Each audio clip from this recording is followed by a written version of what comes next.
আজকে শুরু করছি ডিফ্রাকশন অফ লাইট। তো সেক্ষেত্রে অবজারভেশন, এই ডিফ্রাকশন বা অপবর্তনের আমরা 4 রকম পরীক্ষা করতে পারি। ফার্স্ট অবজারভেশনে এখানে দেখানো হচ্ছে যে একটা আলোক উৎস এবং তার সামনে যদি একটা শার্প এর যদি কোনো অস্বচ্ছ এরকম প্রতিবন্ধক থাকে,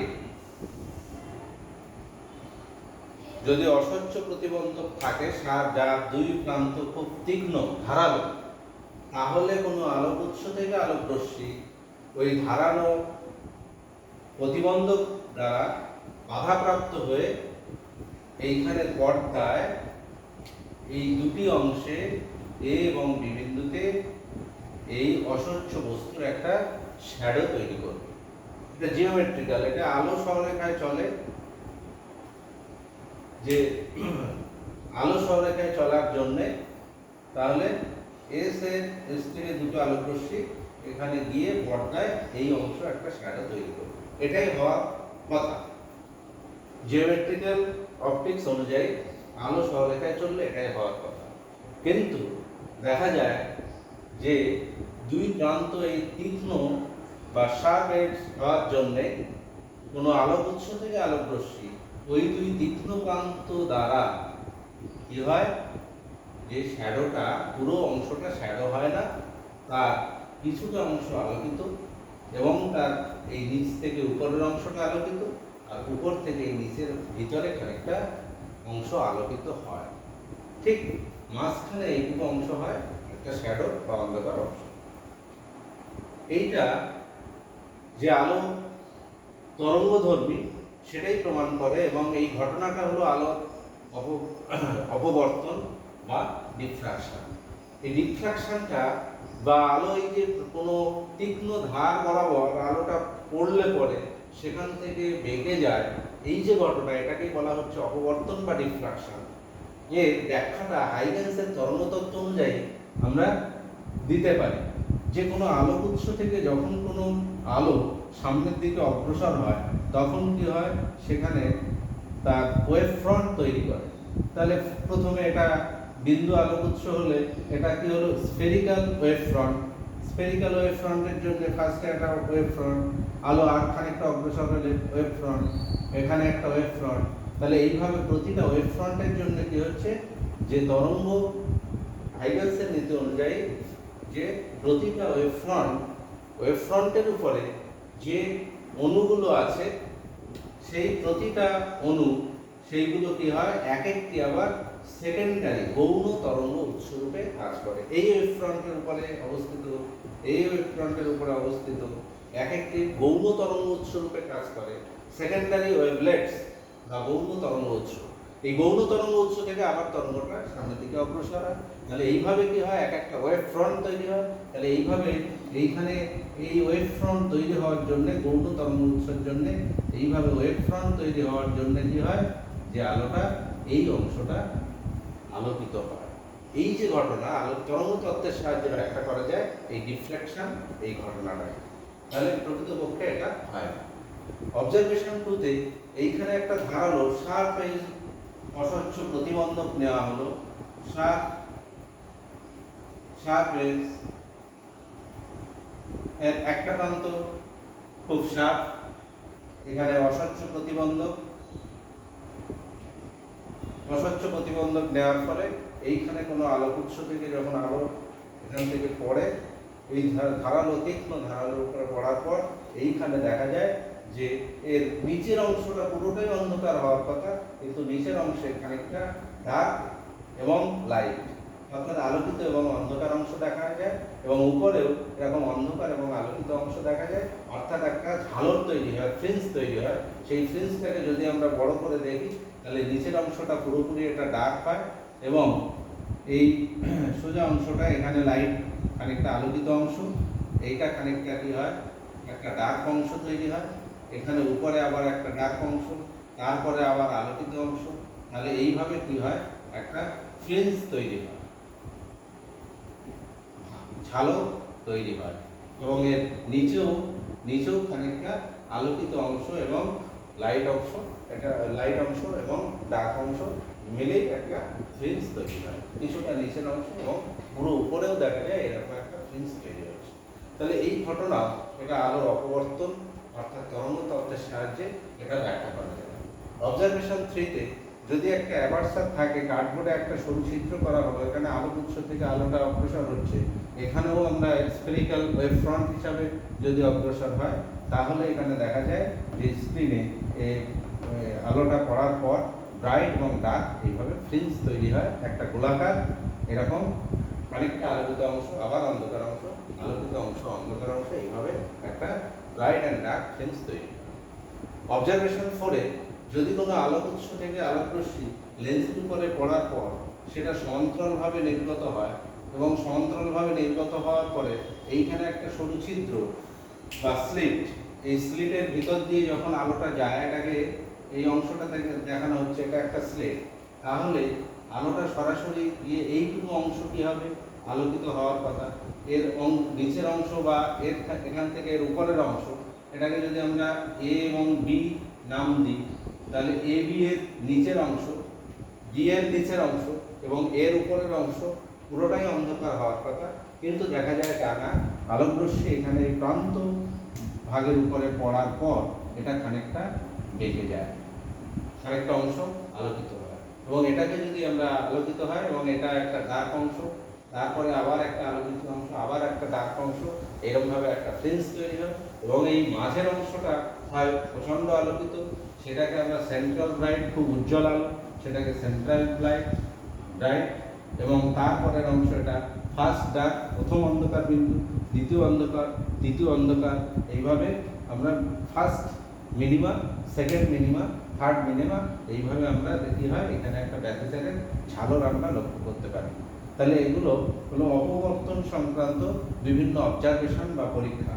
এবার এই যে সিঙ্গেল স্লিট, একটা সরু ছিদ্রের মধ্য দিয়ে কোনো আলোক উৎস একটা লেন্সের উপরে পড়ার পর স্ক্রিনে যে এই ধরনের সেন্ট্রাল ব্রাইট এবং এইভাবে ব্যতিচারে এইভাবে ঝালর তৈরি হয়, ফ্রিঞ্জ তৈরি হয়, এখানেও ইন্টারফারেন্স ঘটনার ফলে এটা হচ্ছে যে দুটো ওয়েভ সুপার ইম্পোজের ফলে এরকম ডার্ক এবং লাইট, ডার্ক অংশ বা অন্ধকার অংশ হয়, যে সেখানে পথ পার্থক্য বা ফেজ ডিফারেন্সটা হয় পরস্পর বিপরীত, যার ফলে এটা হয়। এটা এই যে ঘটনাটা, এটা এই পরীক্ষাটা ফ্রনহফার এক্সপেরিমেন্টের সাহায্যে এটা জানা যায়, এটা ফ্রনহফার ডিফ্রাকশন বলা হয়, Fraunhofer single slit experiment, Fraunhofer single slit experiment.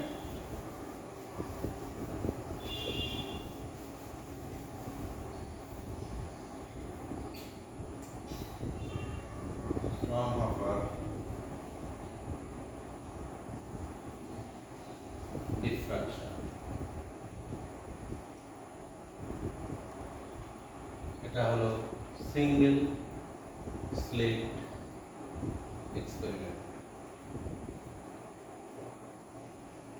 বা single slit diffraction at single slit experiment, single slit শুধু বলি। এখানে ফ্রনহফারের সিঙ্গেল স্লিট এক্সপেরিমেন্টে কোনো আলোক উৎস থেকে আলোক রশ্মি কোনো একটা লেন্সের উপরে আপাতিত হওয়ার পর এই লেন্সটা এবং সোর্সটা এমন দূরে থাকে যে লেন্সের ফোকাসে আলোক উৎস আছে, তাহলে লাইট রেগুলো এভাবে সমান্তরালভাবে নির্গত হয়। এখন এইখানে যদি কোনো অস্বচ্ছ প্রতিবন্ধক থাকে, যা এই প্রান্তটা ধারালো, তাহলে এখানে এটা একটা স্লিট তৈরি হলো। এই স্লিটের উইডথ, এটাকে ধরে নিচ্ছি, এই স্লিটের উইডথটা হলো এ, স্লিট উইডথ। এখন এই স্লিট থেকে আলোক রশ্মি আসার পর এখানে যখন স্ক্রিন,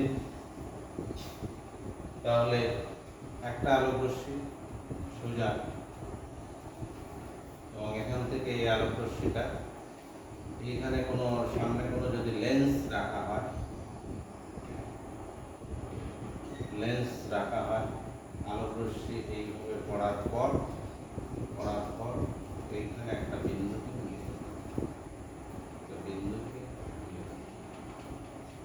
ডটেড লাইন দিয়ে দেখানো হচ্ছে।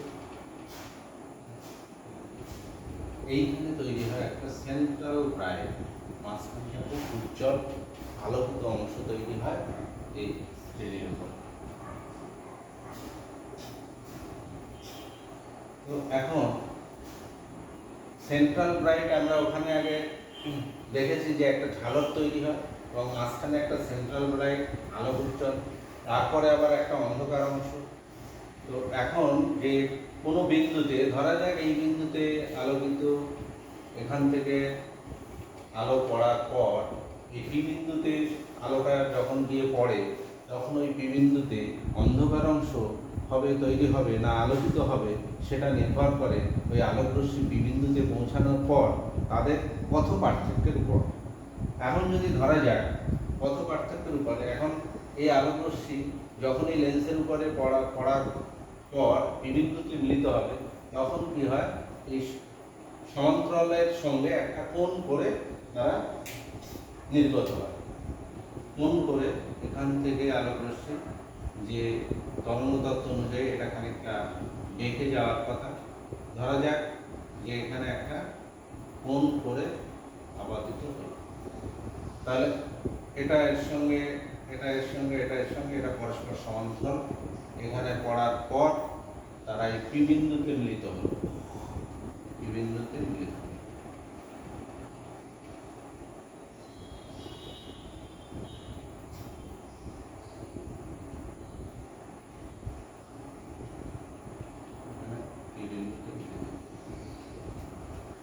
তাহলে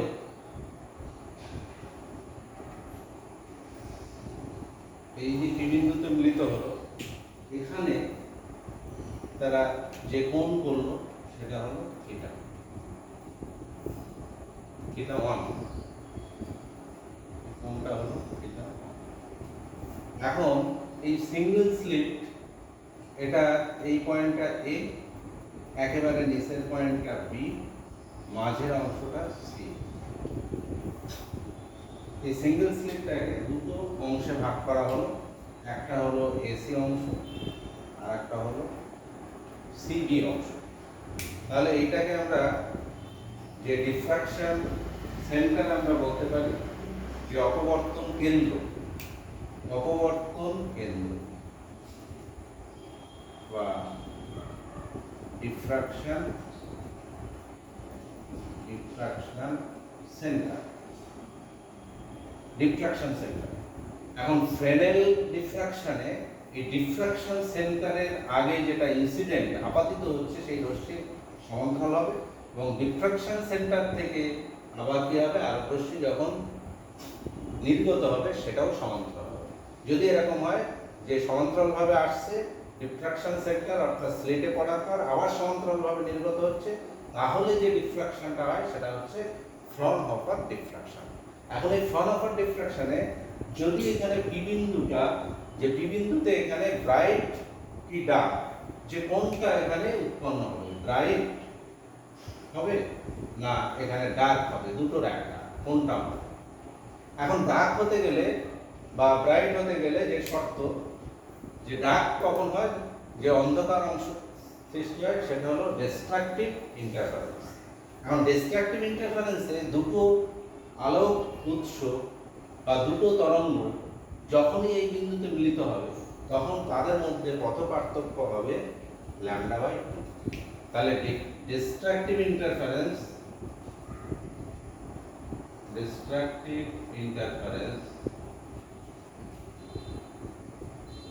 সেখানে যখনই দুটো তরঙ্গ ওয়েভের path difference delta x is equal to λ/2, delta এক্সটা হলো পাথ ডিফারেন্স।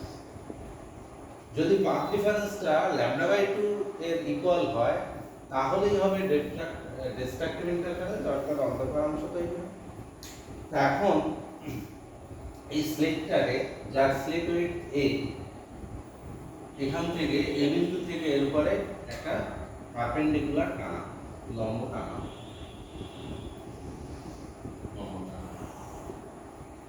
তাহলে এইখানে যে কোণটা হচ্ছে, এটা যদি আমরা একটু এখানে দেখাই যে এটা হলো এ পয়েন্ট, এটা হলো বি পয়েন্ট, এর মাঝে হলো সি পয়েন্ট, এখান থেকে এটা পরস্পর সমান্তরাল, এখানে এদের মধ্যে কোণ হচ্ছে এটা কত, থিটা অন, এখান থেকে বিন্দু থেকে এর উপরে এটা লম্ব টানা হলো, লম্বটা হলো এন, তাহলে অ্যাঙ্গেলটা তৈরি হলো এখানে কত, থিটা ওয়ান, তাহলে এখানে এর সঙ্গে এটাও থিটা ওয়ান, এখান থেকে এর সঙ্গে অ্যাঙ্গেলটা হলো থিটা ওয়ান। তাহলে এইখানে যে কোণটা তৈরি হবে, এইখানে যে কোণটা তৈরি হবে এ বি টাকে যদি জয়েন করে দিই, তাহলে এইখানে কোণটা হবে কত, 90 মাইনাস থিটা, এই অ্যাঙ্গেলটা হবে ABN, angle ABN is equal to হবে 90 ডিগ্রি মাইনাস থিটা, অর্থাৎ এই কোণটা হবে 90 মাইনাস থিটা। সুতরাং এই অ্যাঙ্গেলটা হবে, এই অ্যাঙ্গেলটা হবে কত, থিটা, এই অ্যাঙ্গেল অর্থাৎ angle BAN, BAN equals to theta হবে, যেহেতু এটা পারপেন্ডিকুলার টানা হবে, এখান থেকে এটা পারপেন্ডিকুলার টানা হচ্ছে। সুতরাং এই ত্রিভুজ থেকে আমরা BN পাথ ডিফারেন্স, কত পার্থক্য, path difference BN equals two, এটা হলো কত লিখতে পারি, যে এটা হলো এই অ্যাঙ্গেলটা থিটা, এই অ্যাঙ্গেলটা থিটা, তাহলে এবং এই উইডথটা হলো a, তাহলে BN হলো লম্ব, BN by AB is equal to sin theta. সুতরাং BN equals to AB sin theta, AB equals to A sin theta, A sin theta. এখন যদি A sin থিটা, BN এর ভ্যালুটা যদি হয় ল্যামডা, BN ইকুয়ালস টু যদি lambda হয়, lambda equals to A sin theta. যদি এই শর্ত হয় BN ইকুয়ালস টু কত, ল্যামডা, তাহলে এখান থেকে C এর উপরে যেটাকে ইন্টারসেক্ট করলো সেটাকে যদি n প্রাইম ধরি, Cn প্রাইম, তাহলে Cn প্রাইম কত হবে, Cn প্রাইম এটা is equal to lambda by 2, lambda by 2, যেহেতু ট্রায়াঙ্গেল ACN প্রাইম এটা similar to ABN, ABN triangle ABN, দুটো ট্রায়াঙ্গেল সিমিলার এবং সিটা মিড পয়েন্ট, মধ্যবিন্দু, সুতরাং AC plus CB equals to হলো AC upon AB equals to কত, হাফ, AB টা হাফ। সুতরাং এখান থেকে আমরা বলতে পারি যে Cn প্রাইমটা হবে ল্যামডা বাই 2, যদি BN ইকুয়ালস টু ল্যামডা হয়, BN ইকুয়ালস টু ল্যামডা হলে Cn prime equals to lambda by 2। এখন Cn prime is equal to lambda by 2 হলে A থেকে একটি ওয়েভ এবং B থেকে আরেকটা ওয়েভ, এই যে দুটো তরঙ্গ অগ্রসর হচ্ছে, তারা পরস্পর যখন পর্দায় এখানে লেন্সের উপরে পড়ার পর এই P বিন্দুতে যখন মিলিত হবে, তখন P বিন্দুতে মিলিত হলে, এই যে P বিন্দুতে মিলিত হচ্ছে এই দুটো তরঙ্গ, এবং তাদের মধ্যে পথ পার্থক্য যদি হয় ল্যামডা বাই 2, এদের মধ্যে পথ পার্থক্য কত, Cn prime is equal to lambda by 2। সুতরাং এইখানে তৈরি হবে একটা প্রথম অন্ধকার অংশ বা সেকেন্ডারি মিনিমা, ফার্স্ট এটা সেকেন্ডারি মিনিমা, বা সংক্ষেপে এটাকে বলতে পারি ফার্স্ট ডার্ক বিন্দু, প্রথম অন্ধকার বিন্দু বা প্রথম অবম বিন্দু ওখানে উৎপন্ন হয়। প্রথম অবম বিন্দুটা হওয়ার কারণ হলো যে এখান থেকে সেন্ট্রাল রিফ্রাকশন সেন্টারকে আমরা দুটো উৎসরূপে যদি ধরি, তাহলে একটা A থেকে এবং C থেকে এই দুটো তরঙ্গ উৎপন্ন হচ্ছে, দুটো তরঙ্গ এসে পি বিন্দুতে মিলিত হচ্ছে। পি বিন্দুতে মিলিত হওয়ার ফলে তাদের মধ্যে তরঙ্গ পথ পার্থক্য কত হচ্ছে, CN prime is equal to lambda by two. তাহলে ল্যামডা বাই টু হওয়ার অর্থ হলো যে এই সি থেকে যে ওয়েভটা এবং এ থেকে যে ওয়েভ, এই দুটো তরঙ্গ পরস্পর কি হয়, পরস্পর উপরিপাতনের ফলে ওখানে তাদের পথ পার্থক্য হচ্ছে ল্যামডা বাই টু। তাহলে ফ্রম এ টু সি, এ থেকে এ এবং সি পয়েন্ট থেকে যে দুটো তরঙ্গ নির্গত হচ্ছে, এ এবং সি এই দুটো উৎস থেকে যে দুটি তরঙ্গ টু ওয়েভস, হ্যাঁ টু ওয়েভস, এটা ইন্টারফারেন্স কি একটা ডার্ক বা ডার্ক অংশ তৈরি হচ্ছে। একই রকমভাবে সিমিলারলি সি এবং ডি থেকে যখন আলোটা নির্গত হচ্ছে দুটো তরঙ্গ থেকে, দুটো ওয়েভ, তখনও কি হচ্ছে, একটা তাদের মধ্যে পাথ ডিফারেন্সটা হচ্ছে ল্যামডা বাই টু এবং তারা একটা আরেকটাকে ক্যান্সেল করছে। এই জন্য পি বিন্দুতে ফার্স্ট ডার্ক এখানে উৎপন্ন হচ্ছে। সিমিলারলি যদি এই স্লিটটাকে, এটা স্লিটটাকে ডিভাইড করা হলো, ডিভাইডস ইন টু হাফস, তাহলে যদি স্লিটটা ডিভাইড টু হাফস, তাহলে যদি দুটো অংশে এটাকে ভাগ করা হয়, দুটো অংশে ভাগ করা হয়, অর্থাৎ একটা অংশ এসি আর একটা অংশ সিবি, তাহলে path difference between the rays, path difference between the rays A and path difference between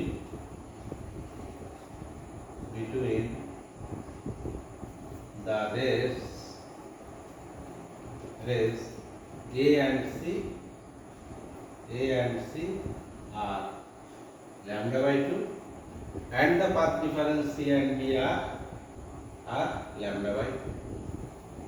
C এবং D থেকে যে দুটো তরঙ্গ অগ্রসর হচ্ছে তাদেরও পাথ ডিফারেন্স ল্যামডা বাই 2, এবং সি থেকে যে দুটো তরঙ্গ অগ্রসর হচ্ছে তাদেরও পাথ ডিফারেন্স হবে ল্যামডা বাই 2, যেহেতু Cn prime is equal to lambda by 2।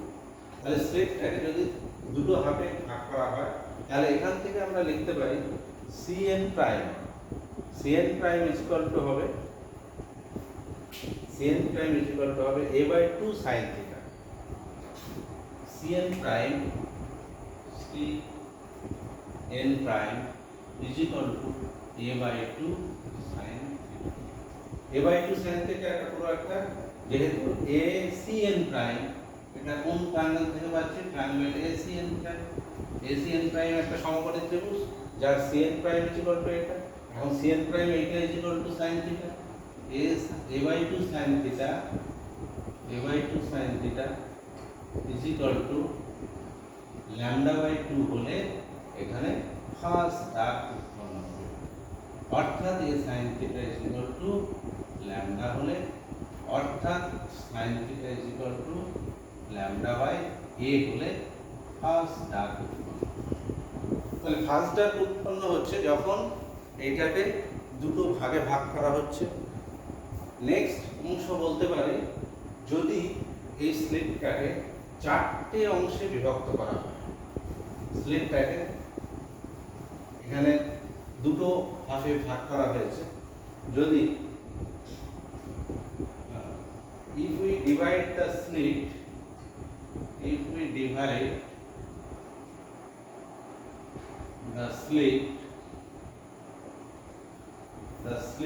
is into 4 equal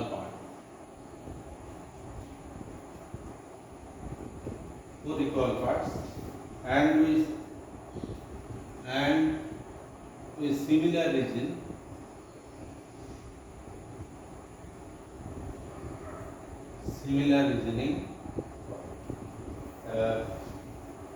দেখাতে পারি যে a by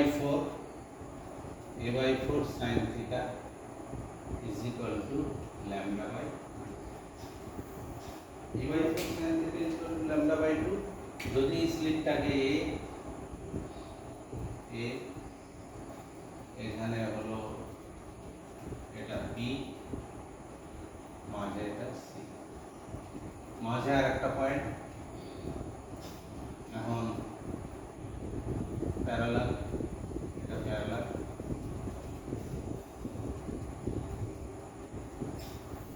তাহলে এখানে হলো 1 2 3 4 5 রে পাঁচটা, এখানে তিনটে রে, দুটো পার্ট। এখানে যখন চারটে ভাগে ভাগ করা হচ্ছে তখন হলো পাঁচটা রে। এখন এই সেন্ট্রাল থেকে যদি এ পয়েন্ট থেকে এর উপরে পারপেন্ডিকুলার টানা হয়, এটা এন। এখন বিএন ইকুয়ালস টু, এখানে যদি 2 ল্যামডা হয়, ওটা ছিল ল্যামডা, এখানে পাথ ডিফারেন্সটা ছিল বিএন ছিল lambda, BN equals to lambda path difference. এখন হলো তার 2 ল্যামডা হলে তাহলে এখান থেকে এই অংশটা কত হবে, এইটা হবে, এটা N prime C N prime, এটা অর্ধেক, সুতরাং এটা হবে ল্যামডা, এটা হবে তার অর্ধেক অর্থাৎ ল্যামডা বাই 2, এটা হবে ল্যামডা বাই 2, 3 ল্যামডা বাই 2, এটা তো ল্যামডা পাথ ডিফারেন্স এইখানে। সুতরাং যে এ এন ডবল প্রাইম, এই এ এন ডবল প্রাইম অর্থাৎ এটা যদি এ বি সি, এটা ডি, এটা ই দেওয়া, ডি আর ই। সুতরাং এডি ইকুয়ালস টু, চারটে ভাগ করা হয়েছে, AD equals to a by 4, আর D N double prime is equal to হবে ল্যামডা বাই 2। তাহলে এখন এই দুটো করে যে এই অংশটা অর্থাৎ এই দুটো রে ই এবং বি পয়েন্ট থেকে দুটো রে যখন অগ্রসর হচ্ছে, তার সঙ্গে এ থেকে এবং ডি থেকে দুটো রে অগ্রসর হওয়ার ফলে তারা পরস্পর নালিফাই করবে। সিমিলারলি যদি এই ডিসি অংশ থেকে, অর্থাৎ এটাকে 4 ইকুয়াল পার্টে বিভক্ত করা হলো, তাহলে এদের মধ্যে পথ পার্থক্য, প্রতিটার মধ্যে পথ পার্থক্য হচ্ছে ল্যামডা বাই 2। সুতরাং এই দুটো তরঙ্গ পরস্পরকে যে পয়েন্টের উপরে মিলিত হবে, সেই পয়েন্টটা যদি এটা পি, এটা P1, এখানে যদি পয়েন্টটা যেটা মিলিত হবে সেটা যদি P2 হয়, তাহলে P2 এর উপরে তারা পরস্পর পথ পার্থক্য হবে ল্যামডা বাই 2। সুতরাং এখান থেকে আমরা বলতে পারি যে এটা 2 ল্যামডা, যে a বাই 4